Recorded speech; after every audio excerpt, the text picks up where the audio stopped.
My name is Irina Mistrik, and for this project, I am a senior analyst of strategic market development here in Concord, New Hampshire. My presentation today is about the benefits and risks of offshoring. Dean Kamen, the founder and the CEO of DECA Research and Development Corporation, has asked me to create a report investigating whether offshoring is the right business strategy for the company.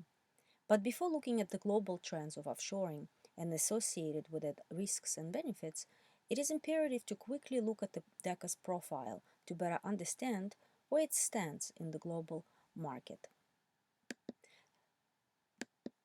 The company was founded by Dean Kamen in 1982. It is one of the leading research and development companies in the US, located right at the heart of Manchester, New Hampshire. DECA promotes itself as the hotspot for creating innovative solutions and advanced technologies. As you can see from this slide, some of the famous products include iBot, which is an all-terrain stair-climbing wheelchair, and Segway. Looking at the charts, you can see that most of the employees working for DECA are in engineering department. DECA employs around 400 people, by the way, and most of them are young adults, 20 to 30 years old. Also, the charts indicate that although over 40% of employees hold a Bachelor of Science degree, more than 25% have no higher education. This statistic indicates that this company provides many internship opportunities and first job positions for talented young adults right out of high school or college. Offshoring can be quite complicated, starting from its definition. Sometimes it is confused with other terms such as nearshoring, outshoring, reshoring, outsourcing. The conventional definition of offshoring, which comes from the U.S. Congressional Committee of Government Accountability Office, is that it replaces goods and services previously produced domestically with goods and services produced abroad. Today, offshoring simply means moving production to a foreign location, whereas outsourcing means delegating a portion of services, like accounting or customer service, to a third party. Offshoring has existed for a long time. However, it predominantly became a controversial topic among various social and political debates in recent years because offshoring usually associates with job dislocation, erosion of domestic industries, and loss of economic leadership. Former President Trump ran his campaign on the promise to bring jobs back home. Current President Biden has announced his 2021 Made in America plan to incentivize businesses to return home by giving a 10% tax credit and punish offshoring with taxation up to 31% on imports. As you can see from these two charts, United States has lost around 5 million manufacturing jobs and about 91,000 manufacturing plants since 1997. The Bureau of Labor Statistics shows that the number of Americans working in manufacturing fell from 19 million in 1980 to about 12 million in 2014. So where do all these companies go? The latest 2019 statistics indicates that India, China, Malaysia, Indonesia, and Vietnam are the most frequent choices for offshoring. When it comes to the benefits of offshoring, labor cost is usually the most apparent and compelling reason. It saves money. Therefore, it opens up the budget for other tasks and helps advance beyond the competitors in the global market. The other reasons include higher availability of workers, operational control, and new revenue channels.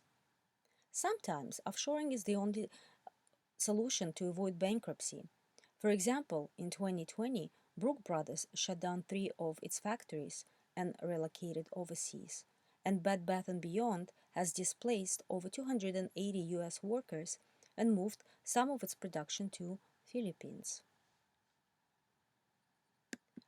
There are considerable risks and disadvantages to offshoring as well. Relocating abroad requires a substantial amount of investment to get a new infrastructure functioning on a full scale. Some economists estimate somewhere 3 to 12 months of the transition period. Also, there is a risk associated with managing suppliers and transportation costs. A longer supply chain may lead to higher probability of disruption, delay, or stock shortages. Global wages, especially in developing countries, are also rising. The political and economic stability in a foreign country is also a risk factor, as well as the risk to intellectual property theft.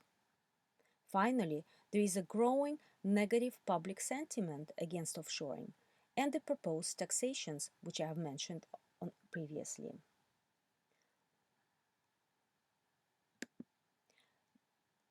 The recent data suggests the rising trend of companies actually coming back to the US, which is called reshoring.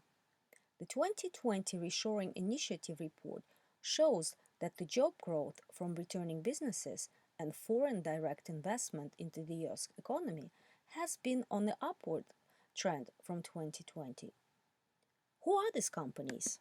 Well, this data chart indicates some of the biggest companies are returning their production back to US, and they're Walmart, GM, Ford, Boeing, Caterpillar.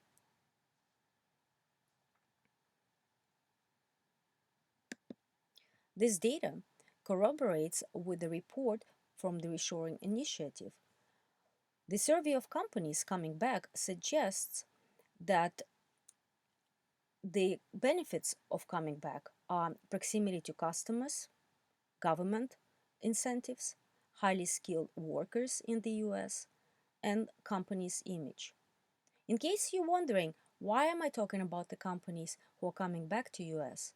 Well, I think looking at the data and looking at the reasons why they're coming back might better help DECA decide why to leave in the first place. The data from Reshoring Initiative report corroborates with data found by